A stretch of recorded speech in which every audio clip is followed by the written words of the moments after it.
और अगली बड़ी खबर रायपुर से ही, जहां बीजेपी की परिवर्तन यात्रा लगातार जारी है।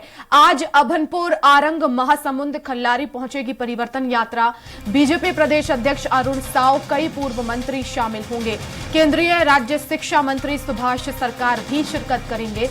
3 जगहों पर आम सभा कर लोगों से जुड़ने का प्रयास रहेगा।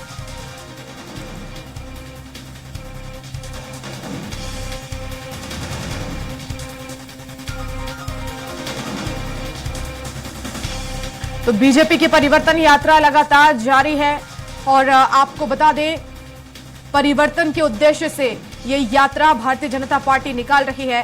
हेमंत हमारे साथ एक बार फिर से फोन लाइन पर जुड़ गए हैं। हेमंत, परिवर्तन यात्रा छत्तीसगढ़ में लगातार भारतीय जनता पार्टी की जारी है और ऐसे में यही उद्देश्य कि इस बार परिवर्तन लाया जाए, लेकिन आखिर कितना समर्थन इस यात्रा को मिल रहा है?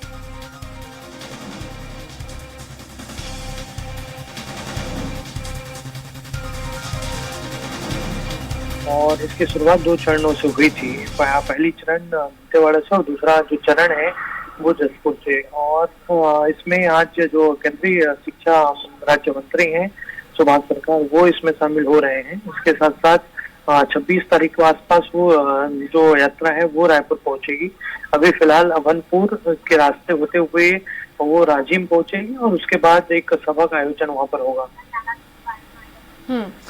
बिल्कुल हेमंत, लेकिन क्या इस बार, क्योंकि परिवर्तन यात्रा बीजेपी निकाल रही है और ऐसे में ज्यादा आसान नहीं है, क्योंकि हमने देखा है सीएम भूपेश बघेल का कार्यकाल, और ऐसे में अब बीजेपी परिवर्तन के उद्देश्य से इस यात्रा को निकाल रही है, तो आखिर किस तरह से अब रणनीति में बदलाव किया जा रहा है?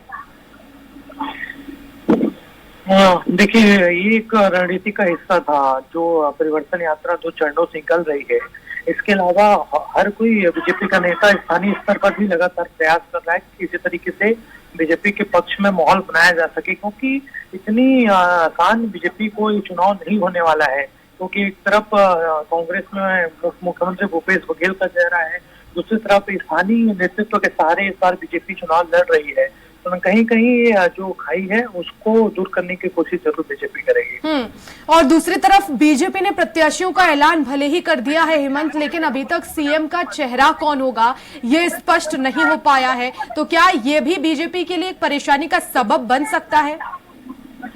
देखिए, निश्चित तौर पर, क्योंकि 15 साल मुख्यमंत्री के तौर पर रमन सिंह चेहरा रहे हैं बीजेपी के लिए, लेकिन इस बार पहली बार ऐसा हो रहा है छत्तीसगढ़ में बीजेपी के सामने कि कोई चेहरा सामने न रखकर चुनाव लड़ा जा रहा है। और बार बार चाहे वो प्रदेश प्रभारी हो, प्रदेश अध्यक्ष हो, सभी यही कह रहे हैं कि स्थानीय नेतृत्व के सहारे लड़ा जाएगा, इस सामूहिक नेतृत्व के सहारे लड़ा जाएगा। और वह सरकार आती है तो विधायक दल की, क्योंकि बीजेपी में परंपरा है, तो विधायक दल जिसे नेता चुनता है वो सर्वमान्य होता है, तो उसके बाद मुख्यमंत्री तय होगा। लेकिन एक तरफ मैंने पहले ही कहा कि भूपेश बघेल का चेहरा है जो इतना प्रभावशील हो चुका है पूरे प्रदेश में, खासतौर पर जो छत्तीसगढ़ियावाद और छत्तीसगढ़िया संस्कृति की जो झलक यहाँ पर देखने को मिल रही है, निश्चित तौर पर एक बड़ी चुनौती बीजेपी के सामने भूपेश बघेल के रूप में है।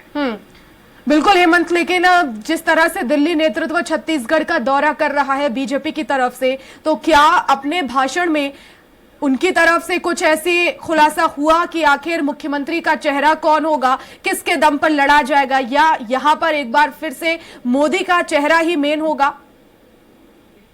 देखिए, बीजेपी का कोई नेता चेहरे को लेकर स्पष्ट बात नहीं करता। सब यही कहते नजर आ रहे हैं कि सामूहिक नेतृत्व में चुनाव लड़ेंगी बीजेपी।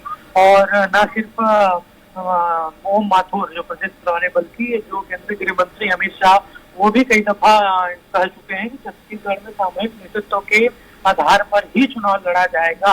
हालांकि स्ट्रेटजी क्या होगी, किस तरीके से मोर्चा बीजेपी संभालेगी, वो आगे देखने वाली बात होगी। लेकिन इतना स्पष्ट है वर्षा, इस बार बीजेपी सामूहिक नेतृत्व के आधार पर ही छत्तीसगढ़ में विधानसभा का चुनाव लड़ेगी। बिल्कुल, शुक्रिया हेमंत तमाम जानकारी के लिए।